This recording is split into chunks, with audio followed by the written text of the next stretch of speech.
the marker because we have different music now. I just haven't programmed it in there. You're not recording this, though. Yeah, it's recording this. I was talking this.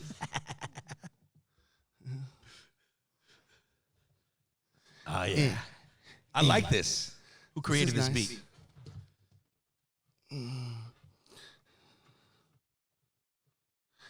This is the...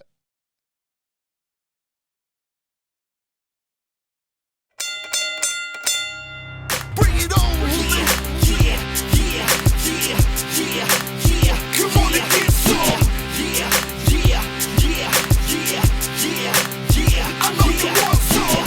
Yeah. Come on and get some. Yeah. I know you want some. I hold the whole world in the palm of my hand. You wanna test this Mexican? Well, let the battle begin. I go hard when it comes to letting leather go. Ladies and gentlemen, children of all ages, adults from 18 to 40. I don't know. Maybe? How many people listen to this show right now?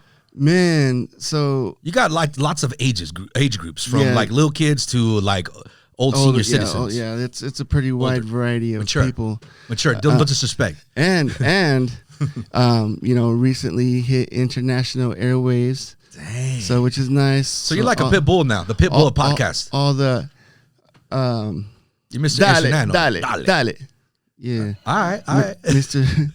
Except I don't know how to say international. Mr. International. Ladies and gentlemen, this is M.A.G. of Brown Ecstasy, Humble Vision, Are You Down Entertainment, the 12 Rounds podcast, the creator, the man, the myth, the legend. Make some noise. Thank you. All right, everybody be quiet because we got to ask them some questions. Right, I know everybody gets excited when they see you. Yeah, before we start, we want to let you guys know that we have a guest host in Joey Bravo today. So if you guys are wondering what is happening, the tables have turned. And why you didn't hear the G. M.A.G. for Sheezy and the Hizzy. The 12 Rounds podcast. you guys are like, what? Wait, what? I think we have the wrong station. Oh, Martha.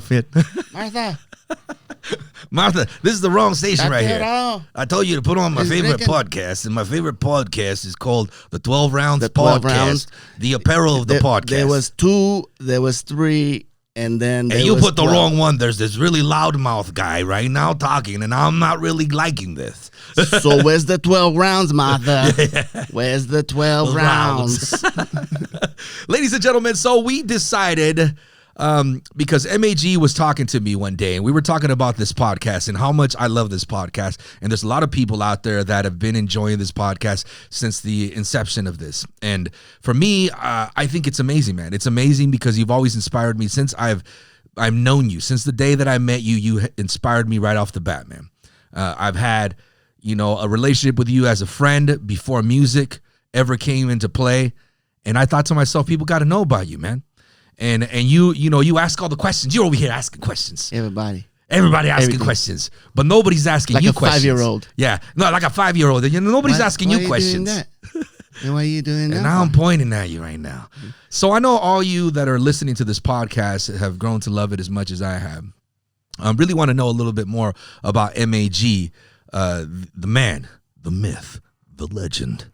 And we got to talk about that, man, because you've had some amazing guests, man. You've had Soup One, A.G., you've had Heath Harmison, Holistic Meditation, Monkey D. I mean, the list goes on.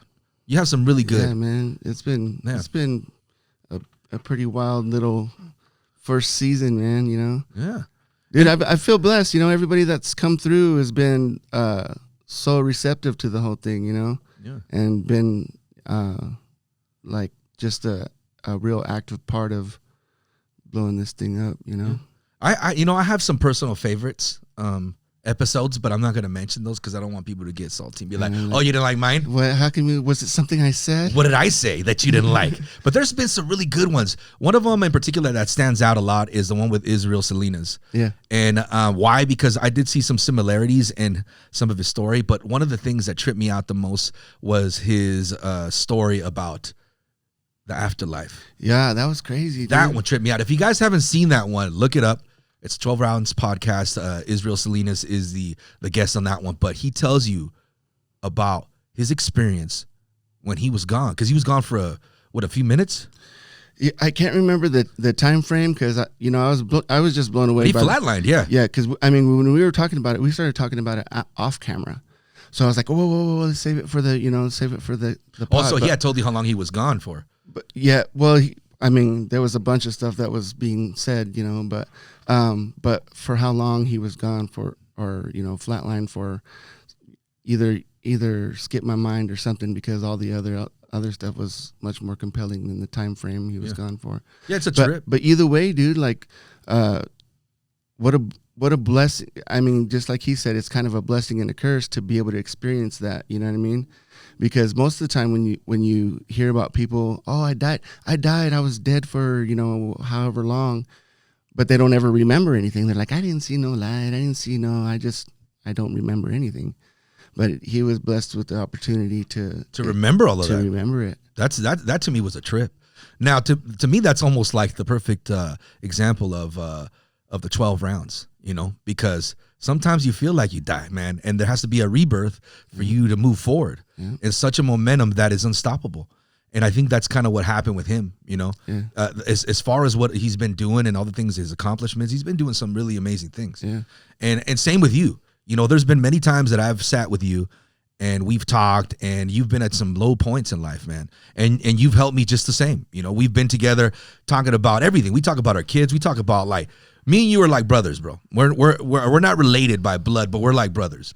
And we talk about everything, man. But one thing I want to do is I'm going to start off the podcast by asking you this, because lots of people have heard you mention it, but they don't know the main reference of the 12 rounds is because you grew up a fighter, and you went to some pretty high places, man. You were doing MMA. You did a mixed martial arts.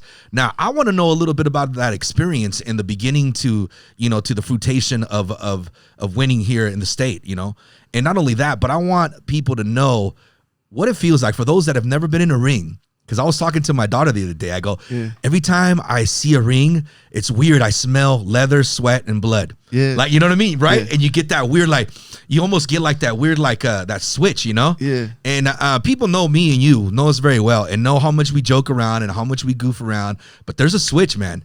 There's a switch. Like, look at us right here. And look. That's the mean look. What's your mean look? What's your mean look when you're laughing, but you're in a mean look? No, a real mean look. I don't know if I have one. Well, you got to see the one where, you know what my brother says? Well, there's a video of you when you had like blonde hair, like you were the real Slim Shady. Yeah. You look mean in that one, dude. Really? You didn't look mean any other time, but that time you looked mean. I was just chilling. I don't know if it was that haircut, but man, yeah, no, maybe because you were mad because you had it. I like, you know what they did to me, but you know what my brother says? Because he's always there whenever, any time that I've fought or whatever. He says that I get really calm and polite to everybody. He's like, well, even on outside the ring especially, he's like, I always know when you're gonna lose your shit, you know what I'm saying? When you get really calm and you get really polite, he's like, that's when I get scared. He's like, that's when I know you're gonna throw down, bro. I've seen that. and it's the same thing in the ring with me. Like, I remember when I started doing MMA, being in the locker rooms, and everybody was just like, yeah, I'm an animal in the cage. I'm an animal in the cage. And I was in the locker room, like, telling jokes and goofing around, like, because to me, like, it's a sport, right? When you go play basketball, you're not, like, trying to psych yourself up to go kill the guys. You're psyching yourself up to go play a game and play it well and to do the best best of your ability. You know what I'm saying? And I always felt that way about MMA and fighting. Like, I never. So it was more into owning on your skills and more like focusing, like, this is the task at hand, and this is how I'm going to make sure that I come out on top. Yeah. Yeah. I never was like trying to get myself angry or pumped up, or like even my walks to the ring. Like, if you see some of my videos, I'm like laughing and throwing shakas, and you know what I mean? Like, and when I get into the ring, I just focus, man. And I'm never mad. And almost every single dude that I fought in the ring, I ended up hanging out with after the fight, having a couple of drinks together, talking about stuff, and even becoming friends, But yeah, man, to me, it's always been, I never let well, I mean, you can't stop the adrenaline, bro. You know what I mean? The adrenaline is like, when it's there, it's there. yeah, it's something else. And then your training comes into play, and those come together, and they couple each other perfectly. It becomes one of those things that you know what to do. I was talking to my daughter about that because I was like, when you go into a ring, and I remember I used to train and stuff, and the guy that was training me one time, he says, when you're right in the pocket and you're right in there, and let me see, you could tell me if this is true for you too, but when you're in there and you know that you're going to win is when everything seems to slow down. And it's almost like, like the Flash, how he's like, whoa, he's going, yeah. And you just kind of see the shot, you know where to turn, you know where to dip, you know when to attack. Yeah. And so does everything slow down for you like that when you're in the pocket? It does. It's weird because I remember I did the summer fight series, and it was one of the ones that you would fight multiple fights and a tournament. Yeah. Well, back then, so when I was doing it was like the old UFC. Remember the UFCs when they started was a full tournament. That's when they used to call them kumites or vale tudo.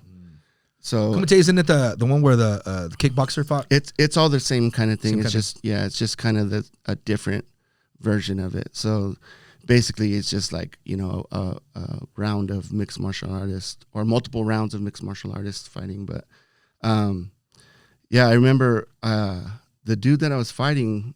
I mean, he was like chest rolled. I mean, he was ripped. And one thing that people don't understand, boxing, whatever it is, like people say, oh man, that guy's not that good or whatever.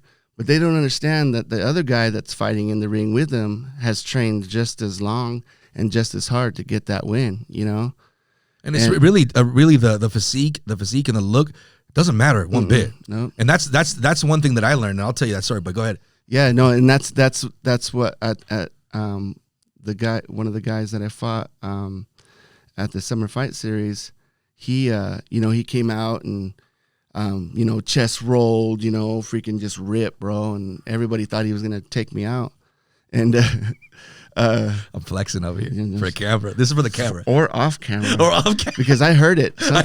Something rip. Those were my pants and my nalgas. Whenever I flex, my nalgas rip. It's a But yeah, so it was, and it's intimidating too, as as a person, you know what I mean? Because we look at physique to be like a gauge to physical strength too, Mm-hmm.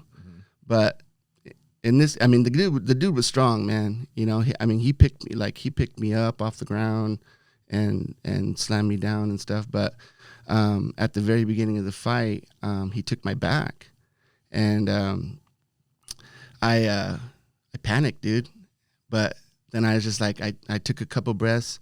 At this time, ringside, coaching me, yelling on the side was Jens Pulver. And he was kind of like coaching me through, And Jens Pulver, for those of you who don't know, he was in the UFC, man. Yep, he was a lightweight UFC champion. Yeah, that's wild. Yeah, he beat like BJ Penn. And that was one of your homies. Yeah. Wow. Yeah, and you looked this up. I used to pick him up every day to freaking go train because he used to come to the boxing gym with us too, and my brother. So I fight left-handed, and so does Jens too. So it was nice, that I could share some of the way I throw. They should outlaw you southpaws. Yes, southpaws. All you southpaws, you to be outlawed. It's not fair. But yeah. So, anyways, even on the video, you can see Jens on the side. He's freaking yelling at me, this and that, But I just slowed my thoughts down, just like you said, and just focus, right? Yeah, I focused, and I got him off my back, reversed, and freaking took control of the fight from there. We ended up going. I think we ended up going like a minute into the second round before I choked him out. Wow. But man, it was a nice quite an adrenaline rush. Nice fight, yeah. But being in that situation where I felt like I was in trouble made me focus more. You know what I mean? Like, oh shit. I mean, this dude can choke me out, like pull me into full naked. You know what I mean? Like, and just take me out. One mistake, and. But yeah, so good thing that, I had a good friend, yelling at, and then, so my brother was also there, but all he yells is, "Jack him up, M.A.G, kick his ass," And it's the same thing with me. Whenever I go more crazy when I see my brother fight than when I fight, bro. Like when I fight him, you're like, be strategic. You don't say anything like, can I get a chamomile? And then when I see my brother fight, I'm like, get him! You're an animal! You're a lion! Nothing can make you. Yeah, man. I think that's awesome, dude. Like, I mean, I met you after the fact because I do remember seeing a newspaper article on the Fighting Garcias, and I remember the picture of you two. You guys were ripped, man. You guys were like chiseled, man. You know what I mean? And I was like, who are these dudes? I honestly didn't connect that you guys, the Fighting Garcias, were the same guys that were Brown Ecstasy. Because you did a lot of fighting before, and I know you were still doing music and whatnot, but the musical part came after, the end of your fighting career, because you went pro, or did you go semi-pro, or was it just straight up competition? I didn't go full pro. I didn't. Your brother did. He went full pro boxing. Boxing, yeah. So, back when I was doing it, it was harder to go pro in MMA because, just like I said, like when I was doing it, there's a lot of opportunities. Yeah, for that, because like we couldn't even get anybody to sanction, bro. Like the Martial Arts Council wouldn't sanction, the Boxing Commission wouldn't sanction. So it was kind of like these. That's why they were called kumites and valetudos. When was the year of this? Give me the time frame of that. 1967. This was in the early 2000s. I remember I used to walk to school. Was it the late 1900s? It was the late 1900s. Doesn't it sound messed up when people say that the late 1900s? You're like, get the hell out of here, man. I love the 1900s, bro. Those are that's my century. That's my century, I tell you right there. But well, I started training. I trained under Rickson Gracie, who is Hoist Gracie's brother. And for any of those who watch UFC, Hoist Gracie is a legend. And he won the first 4 or 5 UFC's original fight, and then created. And those were tournaments. Yeah, then he created that kind of rivalry with like Ken Shamrock, and remember all that? Yeah. I used to watch all of those. I watched them. Rest in peace, my brother-in-law Ralph. He and I got the pay-per-view for UFC Ultimate Fighting Championship 2. Yeah. He goes, I heard about this. Let's watch it. We watched it. I was like, what in the hell is this? And it was like, karate versus jiu-jitsu and boxing versus, judo or something weird. And you're just like, how does that even make sense? Because these two different types of training don't make any sense. Right now, that's why the birth of mixed martial arts, right? Because it's a mix of martial arts. But before, remember, it was like a sumo wrestler fighting a boxer. Yeah. And then the sumo wrestler would get busted. Yeah. I remember that. Remember he fell like down to the ground. Yeah. Homeboy just started kicking him in the face. Or do you remember when, I can't remember what the guy was, but the guy was that he was like a Samoan dude. He fought Tank Abbott. Remember Tank Abbott hits him and he's just like, he lands like that and he hits him again. He goes, like, he gets all stuck like, zombie. He gets all stuck like that. I was like, hey, is this legal? Should we be watching? Is this like a snuff film? Or like the Faces of Death? Remember those were... Nah, Faces of Death messed up, dude. It messed me up. I watched one, and I was like, what in the hell is this? My little brothers, Pedro, Richie, and Pepe, they love those. And I was like, y'all are wild, man. There's something wrong with you kids. But, dude, I was talking about this the other day because... don't watch that, kids, all right? Yeah, don't watch that. I don't even know if it's even available. It still is. No, it's available. You can still watch. I've been seeing people talk about it. I'm like, why would you want to watch that?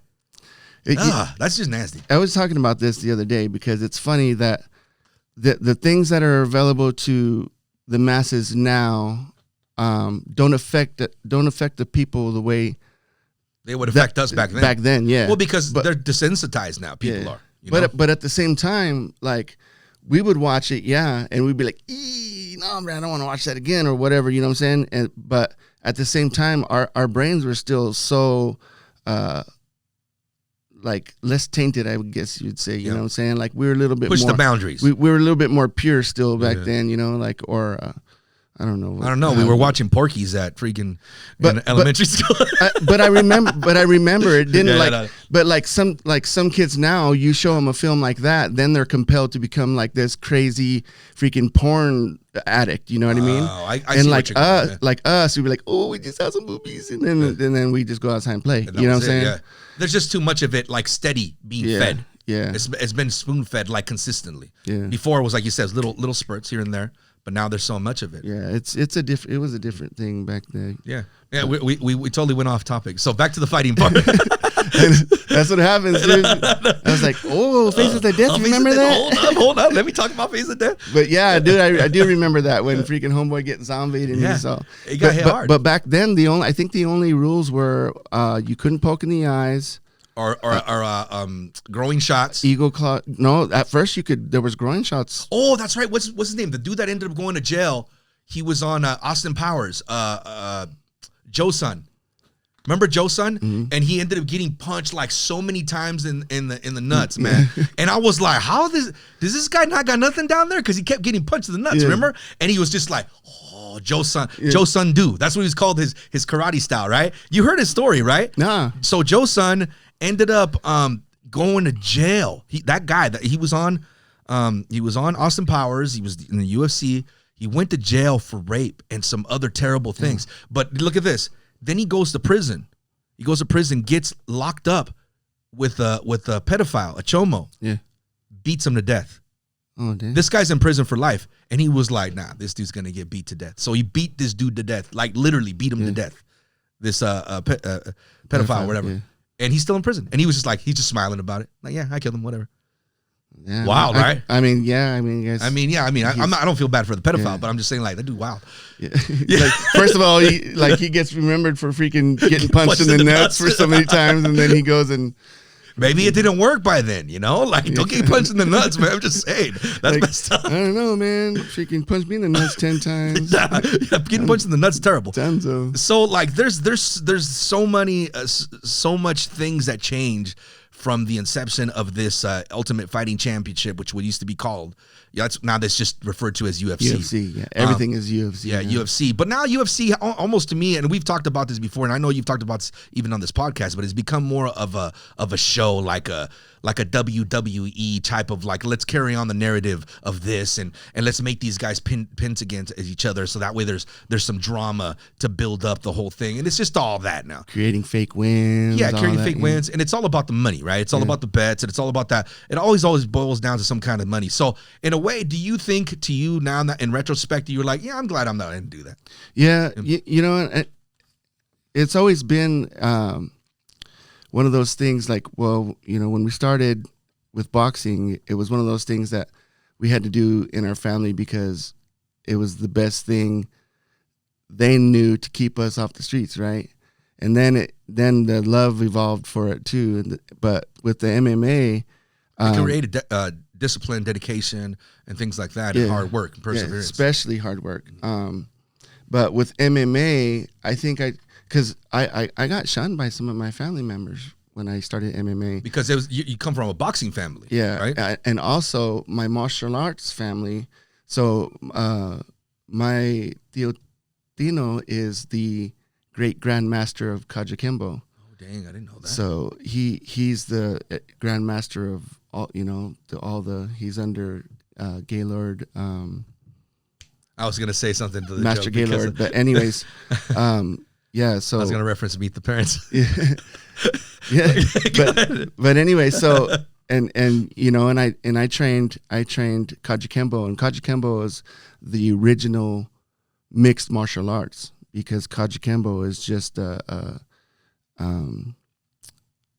a culmination of different arts, which is karate, kempo, judo, and boxing. Kajikembo. Oh, that's why they call it that. Yeah, I didn't know that. And so that's why it's the original first, you know, mixed martial arts. Okay. And then so having those martial arts background, and then using some of my skills in those martial arts background and my boxing skills, like my tío actually came to one of my fights and was like, "You're embarrassing us, you know, like this is not how we represent Kajikembo and this and that. And I'm like, I'm trying to show that it's effective, you know, and like, and that we can do this, you know, it would be an effective style in this sort of environment. Yeah. Mm-hmm. But yeah, they didn't like it much. And that's why, and not a lot of people did. And that's why it was hard to get sanctioned, and it was more a lot of underground fights than there is now, because it wasn't. There had to be the money had to be built up. From what I see, like there had to be money behind it. Yeah, anything could flourish and could pop if there's a lot of money behind it. And there was money there, even in the small circuits. You know, there was chingos of feria, dude. But you know that compared to now is like nickels and dimes. Yeah, you know what I mean. Well, the fighters are not making what they should be making. But yeah, the money's in the realm of that sport. But right on. So then you close the chapter on fighting, and then you start doing music. Yeah. And you know, we spoke about this, and I know you spoke about this in music as far as the journey, you know, to becoming Brown Ecstasy, you and Cristobal. Now, this is what I want people to know, because a lot of people don't get to hear your story. And not only were you, I think, one of the pioneering groups of this area, this state, but you were the pioneering Chicano hip hop group. And I know you sometimes, because we're like that, you know, we talk about this, how we don't want people to throw our accolades at us because we're like, hey, you know, we get a little too weirded out, right? Yeah. But it's just a fact, man. It's a fact. I didn't hear other Chicano groups until first you guys, you know, started on a larger scale. Obviously, there was others around, but you guys on a larger scale, then followed by Untouchable, which you helped, you know, produce in a sense, and you helped with certain hits that they had, and they became popular, and then everybody starts getting popular. Then you and I meet, and then I start doing my thing, and then I start getting popular, and then it starts becoming more Chicano hip hop groups. Yeah.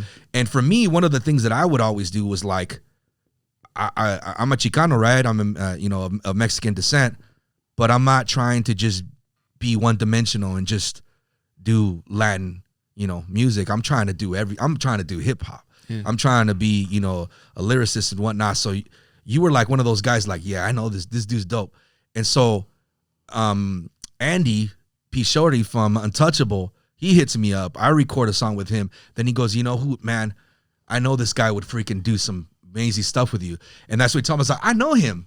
We know each other. And then so we start talking. Then, you know, fast forward, we do a bunch of albums together. You engineered all of my music until the point where I started doing stuff with Mike Hill. And that was like almost like a decade. A decade of you doing stuff with me.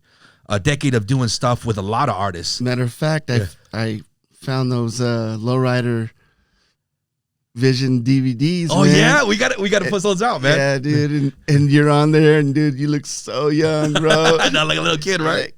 Yeah, so I'm Joey Bravo. Yeah. I'm Joey Bravo. One second.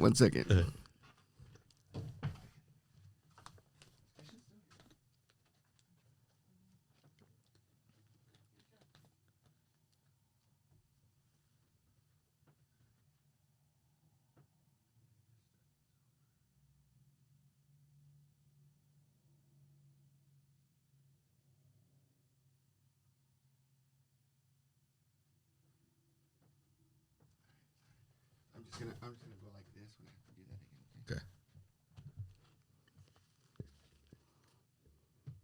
Okay. And you've always been there with me through the creative process of any of these things. Lowrider Vision, it was a TV show we had on the public access channel here, and this was a inception or something we created all together. And a lot of people don't know how much you've put in creatively into helping so many people. Me, for instance, that's why I give you so much love, dude. And I'll continue giving you love to the day I'm gone, man, because people don't see how much you've done for others. From Young Skills, a.k.a. Skilly Waves. You know, he's gone and done his own thing, but at the beginning of it, you did a lot for this guy. You did a lot for a lot of dudes. Young Reezy, Player P, Little Chulo. The list goes on of how many artists that you helped. And a lot of these guys, you know, they go on their own trip. They will go on their own path. Respect to them. Yeah. But the thing is that you were there for the beginning of a lot of these guys. And not enough people give you the credit that you deserve for all the hard work you've put in for so many people. And to me, I get aggravated, man. I'm a happy guy, dude. I'm a happy dude. But I'm like, man, y'all need to respect the people that gave you the opportunity. I don't care if whatever you're doing now, because obviously whatever people do now, they're doing it on their own, just like me. When I first started, I no matter how many times I've been upset with him and then we're cool, but MC Fresh, Ed Savia, he helped me. He gave me that platform to do what I did, just like you did. I'll always show that dude love, you know. Even how many times I get mad at him, you know, we're like brothers too. You know, we get mad at each other. We're back. We're cool. Squash it, cool. Yeah. And so that's how it is. It's like, that's just the way life is, bro. Life is too short for us to not give roses to those that deserve it, man. You deserve your flowers, bro. And that's what to me is why I wanted to be, you know, and I'm honored, man, to be able to, you know, guest host this, to be able to show people and tell people and make them realize how much you've helped this hip hop community out here. Because people give me a lot of love, dude. And nah, man, I didn't do this all by myself. And it took a lot of us to do it. That's what I always say too. Is like I always, in some way or another, I always mention your name in my podcast, and it's because you have been a lot, you know, a big part. I mean, besides the fact that we're like brothers, you know what I'm saying? You have been a big part of what I've done and you know, all the little things that I've had my hands in. And it's reciprocated because we do that for each other. Yeah. We've been there through so much together, and we've created so much together that just because I'm more in the forefronts and yeah, I'm on the radio and stuff, and I'm almost like the mainstream guy, right? But just because I'm the mainstream guy, it doesn't mean that there isn't others that should have and should be carrying those same accolades and should be having the same respect and the same love for others before them. Man, you were there for a lot of dudes, because I remember back then the scene was popping, dude. There was Texas T, Chew Gums, Elohim, Christian, Navarro. There was Big Fub. There was Later Rhymes, Animal Crackers, yeah. Freaking Alcoholics. The scene was blowing up. It was everywhere. 33 Deep. I mean, Oligos. You know, you had here not too long ago. So many artists that were there popping, making this scene pop. Now it's like there's little pockets, right? And everybody's hating on everybody, so everybody's staying down to the bottom. But before, everybody was kind of promoting each other. And yes, there was hate. Obviously, there always is, because hip hop is an art form that's based on bravado. Yeah. You know what I mean? And we're all dudes, right? And so yeah, there's a lot of testosterone in hip hop. You know, and the majority of hip hop is pushed by males, right? It's male dominant. So therefore it's a testosterone fueled genre based on bravado, right? And so there is a lot of people that don't want to put shine on others, but man, I don't care. You know what I mean? I'm gonna put shine on the people that deserve it all the time. You know what I mean? Just like Skills, man. Skills got me to at one point to not quit. Mike Hill got me at one point to not quit. I was gonna be done a long time ago. You know, you got to a point where you're like, why are you gonna stop doing that? You know? And so there's a lot of people that have always done something for me, whether I talk to them still or I don't or whatever. But there's one thing that people need to know is that M.A.G of Brown Ecstasy has been one of the most solid dudes in this scene and in this community of hip hop that I've ever seen, man. You've been consistently solid, bro. Like you would wake up like after drinking like you'd be asleep for like an hour and you'd wake up and you'd be recording us. You know? Like, hey, bro, can you bring? Oh, what was it back then? We used to drink those Blue Demons. Yeah, Blue Demons. We used to and then we used to drink the guava. Remember, we used to drink the guava drinks. Was it Rockstar that came out? Yeah, Guava Rockstars. I used to bring those to you, and the Blue Demon, which is funny that the Blue Demon, full circle, and then I became, I started messing around with the Blue Demon stuff. Not even thinking about that. That's crazy, huh? Right? Yeah. And so like we would always, we would bring your stuff. You would be like, boom, you recorded a bunch of songs for us, man. You recorded albums for us. You recorded albums for others. You engineered tons of stuff, man. And none of this was like you went to school for this. Yeah. This is all done straight from passion. Yeah, I remember I used to go, because I was still holding down the 9 to 5 when we started Are You Down Entertainment. I remember. You were doing construction, and that's a hard job as it is. So working 10-hour days, coming home, showering real quick, and then heading to the studio, which I had no idea, like, okay, I have this studio, and my brother Cristobal and I, we just threw freaking Fetty, the Fetty we had on the table, and we had my Tio Tico come in and drop feria too to help us, you know, like anybody who was trying to help us out freaking threw feria into the studio till we got all the equipment that we needed. And then it was up to me to figure it out. It takes a tribe, bro. It takes a tribe, you know? And freaking, so after working 10-hour days, freaking going to the studio and then spending 12 hours again in the studio just trying to figure it out, you know, and then recording a little bit here, a little bit there, and then, okay, how do I want these vocals to sound? Like, where's my compression levels? Because back then, like, now everybody's like, oh, you don't need a compressor, just do that stuff, post or whatever.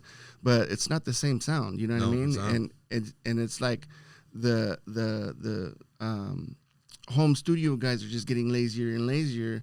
And, they want it to be all done for them. Yeah, you know, through technology. You just press the button, bro. You can just press this button, and it's not the same sound, man. Yeah. And you've always been a master with your ear, man. You always had a good ear for something, for hits, man. And I think the thing about it is all the stuff that you produce and you engineered and stuff, several hits, man, like hits on hits. And the only thing that held us back is money, honestly. Yeah. We didn't have the money to push it and to market it to the point that we wanted to. There was at one point that I was so proud of you, and I was like, man, this guy is just a badass, you know. Mm-hmm. And that's when I became like, you know, co-CEO with you for Are You Down, and we signed a bunch of artists. Remember, it was Young Reezy, Little Chulo, Young Skills, Navarro, Player P, and Filthy Hooligans also as a group. Yep. And of course, Brown Ecstasy was Brown Ecstasy. Are You Down? Yeah, there was a bunch of us because I remember we had a photo shoot and stuff. We talked about this photo shoot. It's funny. We still got pictures and stuff about that. And I have this picture of me in a 64. I think it was. Or was it a 63? That green 63, I think right? It's a 60. Yeah, I think it's a 63. Yeah, and 63 Super Sport. Yeah, and I remember that time, man. Like all these people that you would do stuff for, and I remember you would print posters for us, print CDs for us, and all of that was out of your own pocket. Like even then, I don't think I ever gave you any money for any of that stuff. You just would print these stuff. I still remember to this day, and I'm gonna tell you right now because I need to apologize to you. Yeah. I'm gonna apologize to you right here on this podcast so everybody sees this because they need to know this.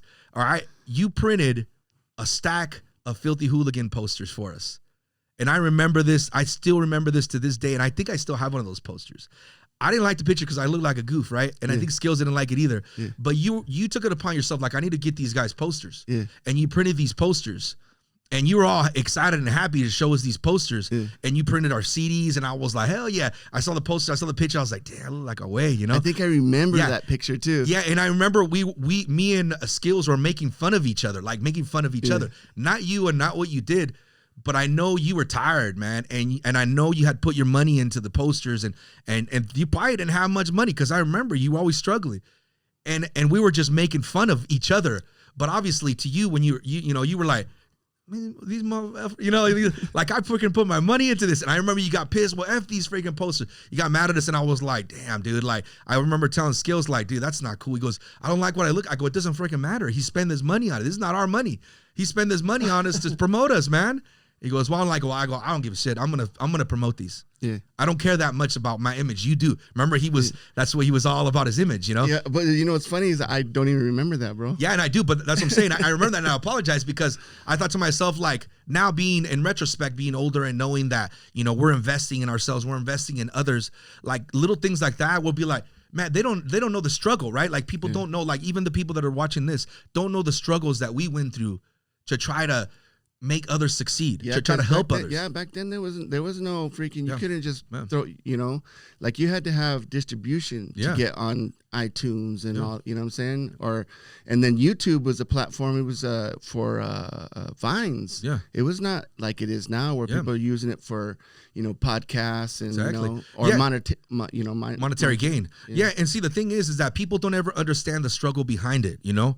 And that's why people got to understand, like, yes, music is dope, man, and it's fun to make it, and we're passionate about it, but it's like a 1 in a million. It's like winning the lottery for you to be successful in music. Yes, we make a little bit of money off of it, but the majority of the time, it's us with a passion project that we're dumping our money into. Yeah.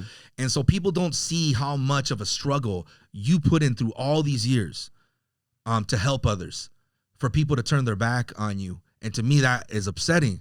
And that's why, to me, that's why I was like, I'm gonna get on this show, and I'm gonna let people know how much you did for so many, and how much you were appreciated, whether they say it or not, and whether they tell you or they've ever told you, man, you're one of the most appreciated people here in the music scene that I ever came across, and nobody will ever come to that point of what you've done, because everybody's out for their own right now. Yeah, you know.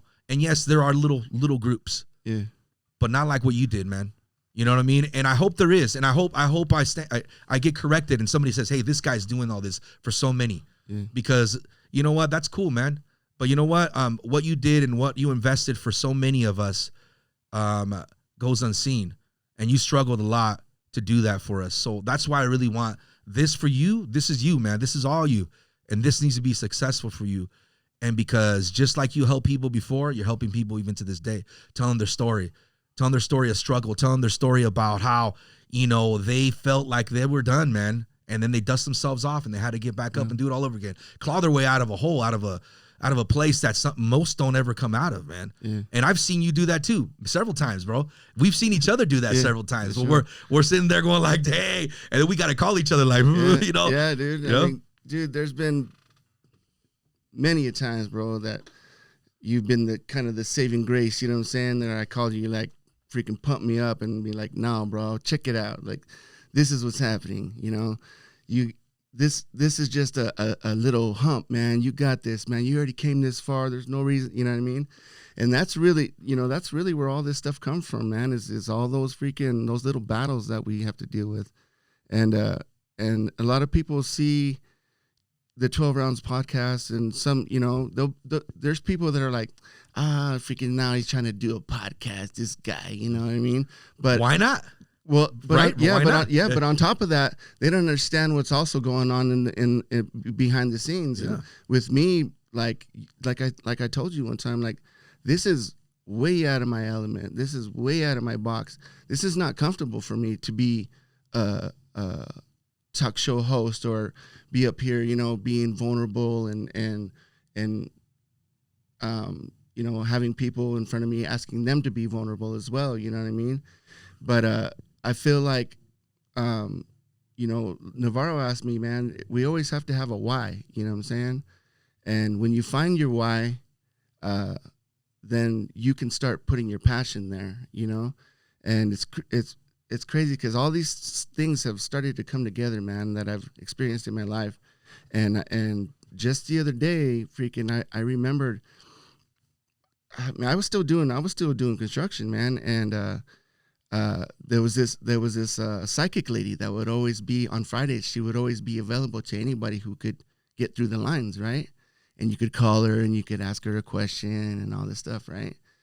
And I've always been real skeptic about, you know, psychics and stuff, but I was just like, I'm gonna see if I can get through.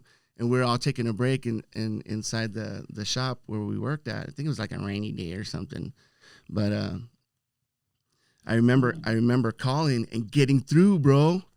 And I got to talk to the psychic. Oh, snap. And she was like, and I was like, I didn't tell her anything. I just told her my name. And she's like, they're like, okay, you know, Mark, you know, what's your question? And I was like, you're like, what it do, baby boo? I was like, you know what it dookie?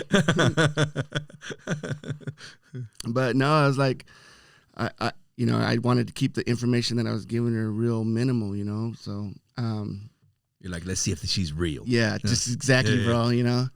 And I was like, I was just wondering, you know, if what I'm doing right now, and this is when I was gonna barely start getting into the music again. I think we had a few songs, we had done a couple of shows, and I was just real like timid about jumping back into the music industry, and so I asked her if I was going to be successful, and she's like, whatever you're doing right now is nice. I can tell that I'm getting a vibe that you're a creative or whatever.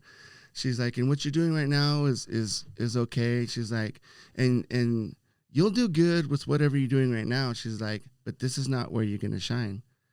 And she's like, you're going to shine with your words, the things that you write and the things that you tell people. And for the longest time, I thought, what does that even mean? Like, if I'm a rapper, You know what I mean? Is it my writing skills? You know what I mean?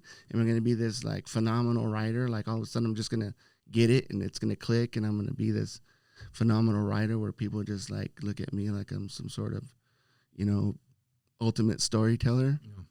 But just recently I thought, what if this is what she was talking about? You know what I mean? Yeah. Like, well, that's the thing about you is that you've always had that nature of helping people and being a person of the people, a man of the people, you know? Yeah. And so like what you're doing here is you're doing a great service to many people. And like Holy Ghost, people, there's some things I didn't know about Holy Ghost. Yeah. Obviously, there's a lot of things I didn't know about Israel Salinas. Yeah, we was in here with some shovels. Yeah, bro. Yeah, that's what I'm saying. And there's a lot of things I didn't know about the Navarro brothers. You know what I mean? And there's so many interesting things that I hear, and some of them I've just met through passing or whatnot, you know. But some of them I know. But even knowing them, I didn't know these certain things, right? Because a lot of us, we become acquaintances, right, through music and through whatever, but we don't know the inner struggles that we go through to get to the point that we're are. And that's kind of what the whole point of the 12 Rounds podcast is to tell people that everyone has a struggle, man. On the outside, it looks like this, but, you know. Yeah, when we're succeeding, everybody's like wants to be a part of that success. They're like, oh, yeah. But then when we're at the bottom, nobody wants to be around you. Yeah. Nobody wants to help you. Nobody wants to do that. Only the people that really love you and respect you are the people that want to be there for you to help you climb back out of that hole. And it seems always, too, when you're at that bottom, always people seem to have their head turned for some reason. And they want to kick you a little bit more or want to push you a little bit further. And, you know, and that's the thing about it. Like, you know, like myself, I do everything that I can. Whether it's podcasts, whether it's radio, whether it's music, comedy, you know, we do everything, right? Yeah. And so, like, even my lady said before, like, oh, now you're going to do that? And I'm like, you know, well, I just want to try it, you know? Yeah. But the thing is that, yeah, you should probably write. I'm not going to be successful at it as I want to, but I just want to try everything, right? Because I think to myself, like, that's what we got to do, right? That's what we're here for. If we're creatives, we want to be creative steadily be creative, but creative on any type of facet. Yeah. Because that to us, I think to me, helps me with, you know, in radio and stuff and to do the things that I do. But that's the beauty of it, man. Like to be able to do all of these things. Like I'm happy that you're doing podcasts. I'm happy that you continue doing all the things that you love to do. You know what I'm saying? Yeah. Because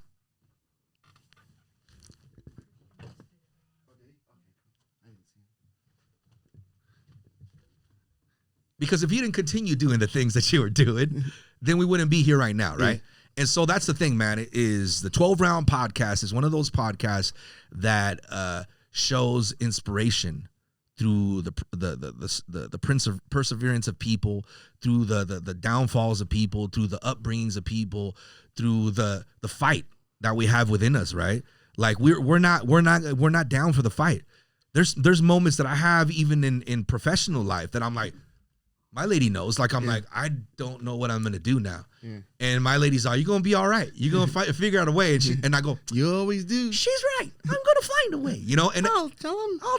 And she does. She's so good at doing that for me, right?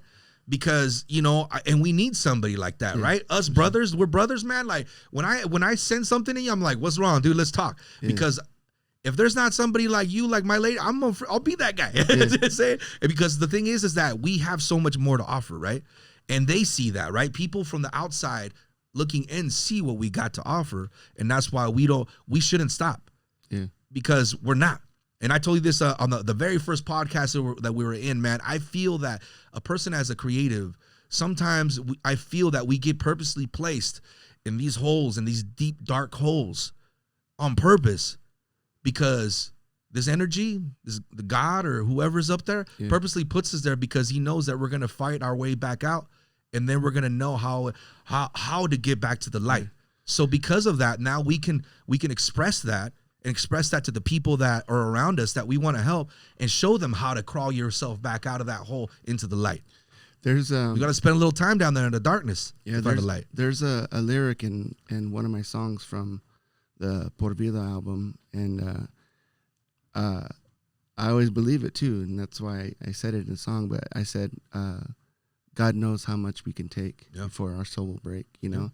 And so only certain people get put, like, you know, you say, why is God putting me through this? You know, why me or whatever? Or why can't I just get a break or whatever? But like someone needs to be the the rock, you know what I'm saying, or needs to be the pillar or whatever. And I think that's another reason why we always find ourselves in predicaments where we're fighting our way back up to the surface or whatever. And that's one of the reasons I had Israel Salinas on, you know, because I've seen the work he's done, and he's always been kind of a guy who does stuff in the background. Yeah. And he never asks for. He don't brag. He don't boast. He's not that guy. Yeah. So, and I thought, man, I need to get him on. You know what I mean? Like, people need to know more about like the stuff that he did, like the videos he shot, you know, with Puppet Master and Whitey, and you know, the short films and stuff like that he was involved in, and you know, just the simple fact that he got invited to shoot for Playboy is that's wild, right? Little Idaho boy, you know what I'm saying? Yeah. And then I didn't know that, you know, that track from freaking 50 Cent. Oh yeah, the Buzzin' song. Yeah. I didn't know that either. I was tripping out. Yeah, dude. Yeah, I didn't know that man took that idea from him. I didn't know that. And bro, I still bump that beat or that jam because it's, you know, New Shoes. You know, I love that New Shoes sample. Yeah, he's like, what did he say on the podcast? He's like, and that beat was made on a Triton right here in Idaho. Well, yeah, dude, that's what I'm saying. Like, you've brought so many amazing people into the light, right? Like Holistic Meditation and MC Monkey D, man. Yeah. People don't know. People around the world now are seeing them as these hip hop TikTok breakthrough artists, right? Yeah. And they're like, dude, these guys are badass, and they don't know that they've been around for like 12 years. Yeah, and they've always been badass. And they've always been badass, and they've always been struggling, bro. And they're such good dudes. They give away their gear sometimes. They give away their stuff, and they don't know the struggle that these guys have been through. And now they're getting to this point, and even to this day, and I'm not gonna say no names, but there's people hating on them because they don't think they're deserving of it. Like, you mean to tell me that these dudes that worked so hard for over 12 years don't deserve what they got? They deserve the shine and more. Yeah, and they've always supported. Always, man. And they've always they've always worked hard. Like, anytime I've ever seen them at the show, they always got gear, you know what I'm saying? Like, that's not easy to do, you know what I mean? It's not. Because it not only do you have to go, if you're not a graphic designer, you got to go seek one, you know what I'm saying? You got to freaking come up with the vibe. You got to freaking pay for the stuff to get pressed, and then you got to sell yourself, you know what I'm saying? Exactly. You know, who's gonna, you know, you got to make sure you're gonna sell a freaking, you know, Brown X t-shirt or a LSD t-shirt, you know what I'm saying? You got to sell yourself so people want to buy your gear. Exactly. And that's one of the hardest things, especially in, you know, our little environment where there's a lot of haterism, you know? Yeah, and the thing that sucks about it is I don't think the hate comes from a place of ignorance. And ignorance, I mean it as like not knowing the struggle behind the person. So by you doing these podcasts, you show the struggle even for the people that are hating on these guys are like, damn, they have been working hard just like me. So hopefully that kind of sheds that light on those people that are just hating on somebody because they just think that they got a better opportunity than them. Nah, man, we've all been putting in work. Shoot, I've been in this industry, at least in this area, for 18 years. Yeah. And then even music doing before that, you know? Yeah. And I'm just locally known, right? Yeah, obviously through the podcast, we're nationally and worldwide known, but like here, like people know me from the Treasure Valley to the Magic Valley, and it's cool, and I love everybody for that. Joey Bravo can't even go buy tomatoes at the store now. But you know what I'm saying? This is Joey Bravo. Yeah, but good thing you got your wife to fight all those people off, dude. She knows karate. She knows karate. But that's what I'm saying is people don't understand the struggle, man. They just see the spotlight and they think that I should have that spotlight, not them. Yeah. You know what I mean? And yeah, we're not for everybody, and we're not everybody's cup of tea. You know what I'm saying? And the thing is, dude, is they don't realize that we could have this spotlight together. Mm-hmm. You know what I'm saying? It could be a spotlight shined on the whole state of the 208. You know what I'm saying? And I would love that. And I've That's tried. the way it's supposed to be, dude. Yeah. We've all tried, right? But then there's somebody always that's a disruptor. And it's unfortunate, and it's cool, man. But you know what? The thing is about all of us, you and I, we're going to continue helping people. It doesn't matter. It's not going to deter me from helping anybody, from deterring me from helping a newcomer. You know, because to me, it's like, you know what? This person didn't like me. That's cool. I'm going to help somebody else. It's cool. I have no hate for anybody, no ill will towards anybody.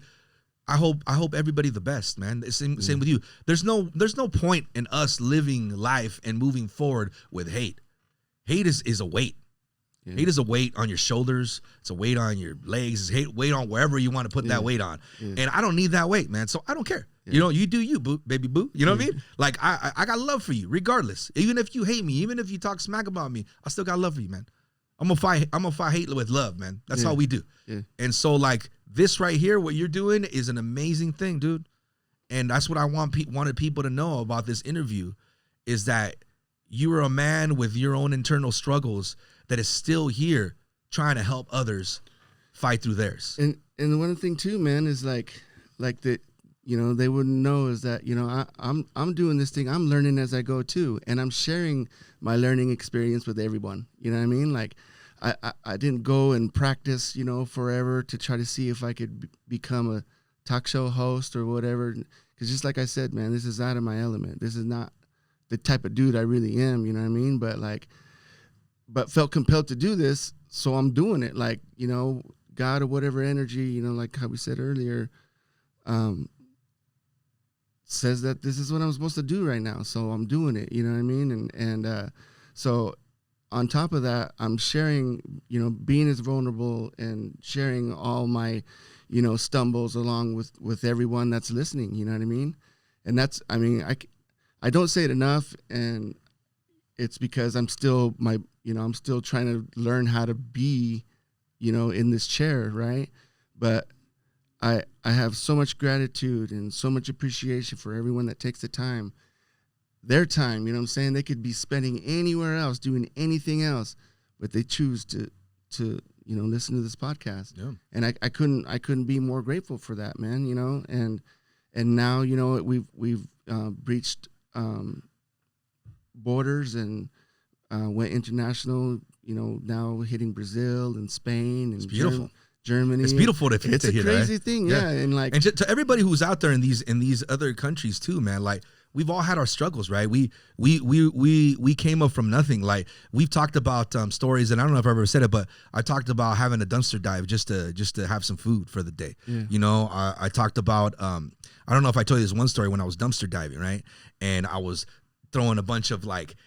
It was before they used to put the cages on top of the things because they knew that people were stealing food, which is stupid. It's like, if you're going to throw it away, just let people take it, you know? So I was... Or give it to the people. Or give it to yeah. the people, right? Or give it to the soup kitchens or whatever, but they weren't doing this.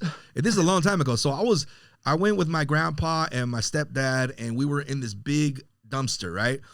And so he's like, hey, see what's in there? They had a bunch of bread, so I was throwing out bread, and he was, you know, putting it in a big bag.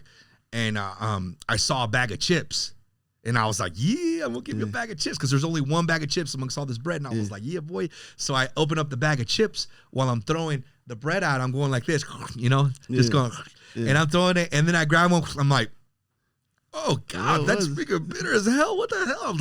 I'm like, and he's like, hey, cabrón, tírame más pan. I was like, espérate, you know. I'm like, hold on, you know. So I'm like, oh, what the heck? And I look inside the bag. Bugs. The bag was infested with ants. Ooh. And so I was eating ants. And that's why I was like, threw it out, you know, I freaking threw up. And there's no more bread because I threw up all over the bread. Oh, damn. And so we walked out, we had some bread, but I mean, shoot, you know, we would struggle. There was a lot of struggle. Yeah.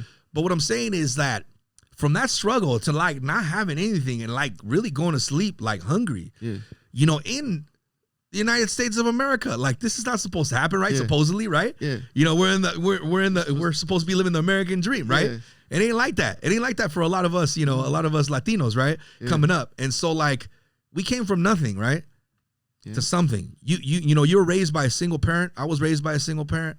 You know, really we were left to fend for ourselves the majority of the time, right? Yeah. So we became resilient, and we overcame, we adapted. And we're here where we're at now, right? Yeah, me and Cristobal on the Brown Ecstasy episode of 12 Rounds podcast, we talk about.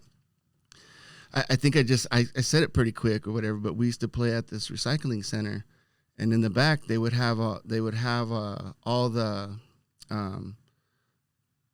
big bales of cardboard that they would compact and stuff, right? But then they would have like bins and stuff too that they would like pull like different crap out of these cardboard boxes, right? And one of those things is they would get a bunch of like old Snicker bars and Twix and stuff like that, and all the packaging from that, and then they would bale up those pieces of cardboard. Well, then they would throw all these freaking candy bars in this bin, and they would just It was almost like they're trash, but it wasn't in the trash yet. You know what I'm saying? But there was other things in there too that, you know, you probably shouldn't have been digging around in. But we would go in there, bro, and freaking get the candies out and eat them, man. We'd take them home and eat them. Because, I mean, that's all we... That's how you get your sweets. Yeah, and then across the way, there was a Hostess used to actually have stores, right? Like the Hostess pies and all that. They used to have stores, and then if you hit the stores at the right time, you can get free, Little Hostess pies? Yeah, you could get free Hostess pies. I love those little pies. Lemon pie? Ooh. Yeah, but raspberry one. But check it out. But these ones, though, bro, I never knew that they were so bad until I had a fresh one. Because you would bite it and it would be so hard, bro, and then finally it would break through, and then the jelly in the middle, it would be so congealed, bro, that you could it would be like a gummy bear. Yeah, you know what I'm saying? Yeah. It would be like that. But we would go get them, dude, and we would get the bread and one of the favorite treats that we knew we scored when we get the English muffins with the raisins in them. Yeah, dude, it was like, oh yeah.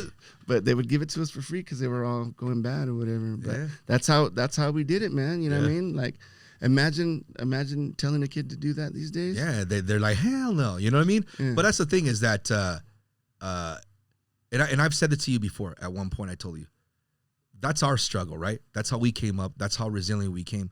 So, just because we came from nothing, and let's say this person was a little bit higher elevated, and they're still struggling in life, it doesn't mean that our struggle is more struggle than their struggle. It's all relevant. It's all irrelevant. The point of the struggle, right? Yeah. What makes sense is the struggle itself. So if somebody was better off than us growing up, but there's still certain struggles, it's still going to be pain, right? Pain is pain, you know?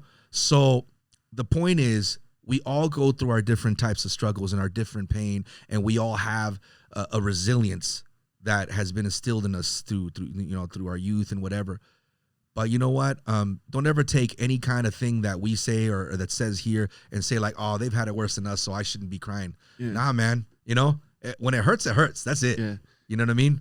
And so the point of this podcast is, from what I see and what I understand, is that just to help people and whatever struggle they're facing at the moment. Yeah. And this 12 rounds right here, 12 rounds means that you got to keep fighting, man, until the last drop. And you know what? You're still here. You're still breathing, baby. So you just got to still fight, right? You know what I'm saying? And if you got a frown, you better turn that upside down and let's go. Because it's easy. It's easy to freaking, to be like, man, even to this day, like I should say, get into ruts where it's like, man, am I doing the right thing? You know what I'm saying? Because people might see this podcast and be like, oh, that's badass or whatever, right?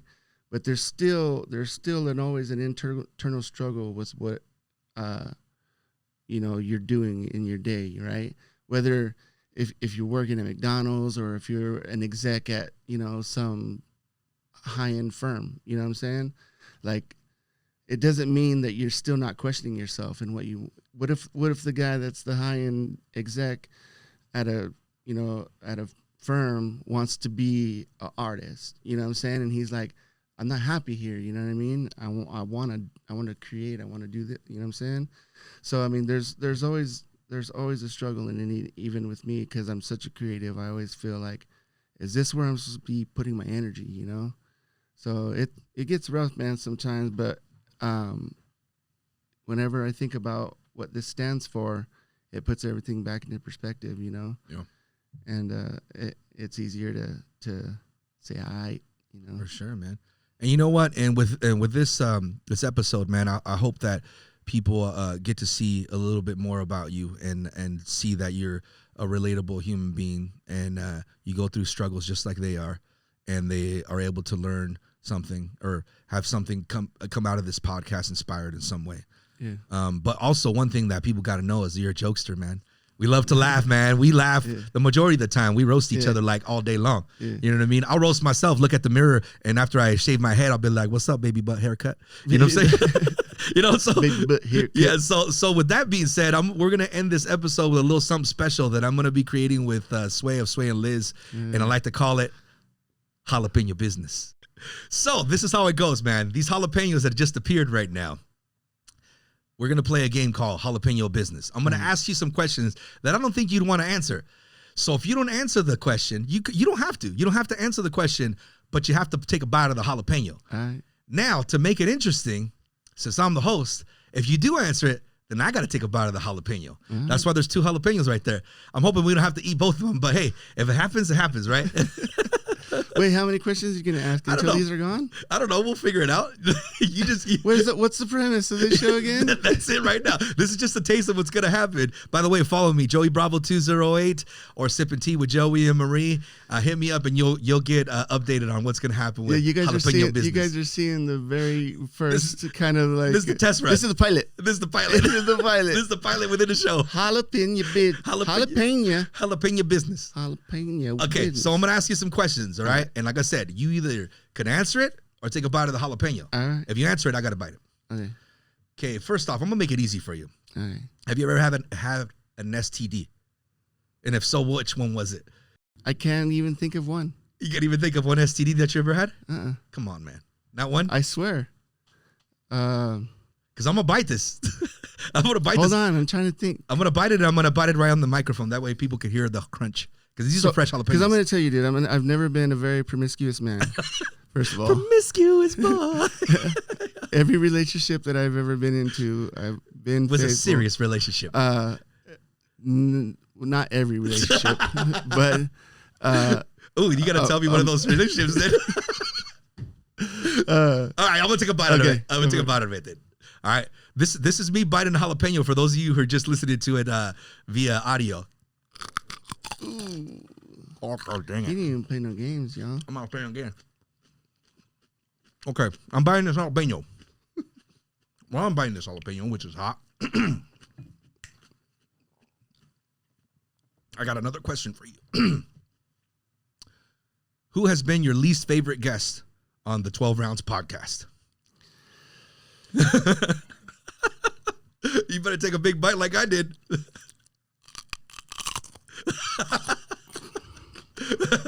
Take it all in, buddy.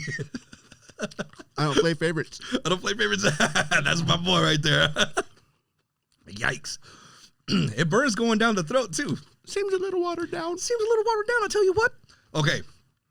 Now, I know we all have met your sibling, one of your siblings, which is the great, grand, incredible Crystal Ball Brown Ecstasy.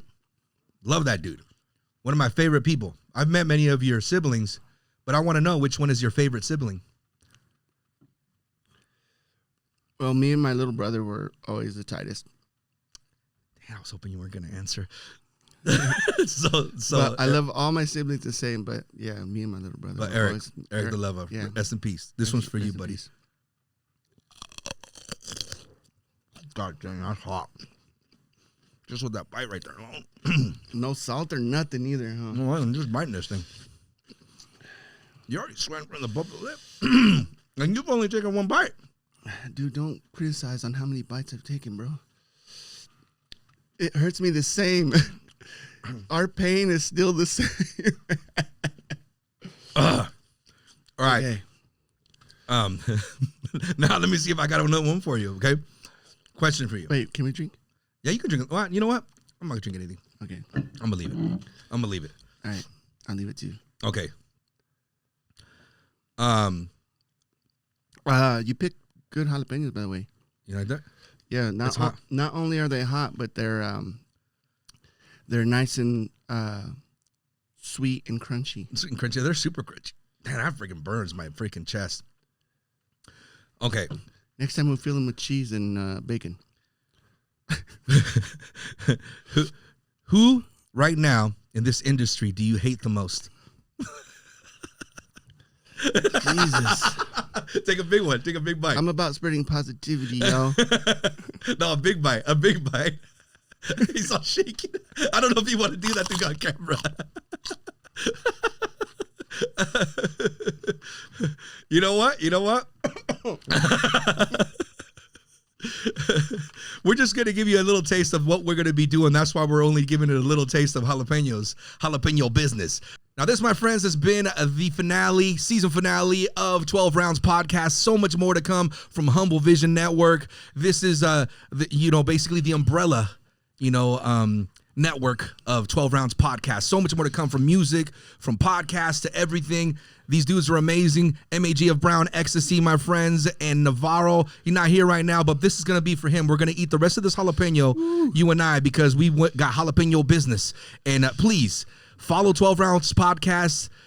Follow Joey and Marie, Sipping Tea with Joey and Marie. Follow me, Joey Bravo 208. Scaredy Cats Podcast. All the crew, man. We out here. We doing big things. Yeah. Let's go. Bring it on. Come on and get some. I know you want some. Come on and get some. I know you want some. I hold the whole world in the palm of my hand. You wanna test this mix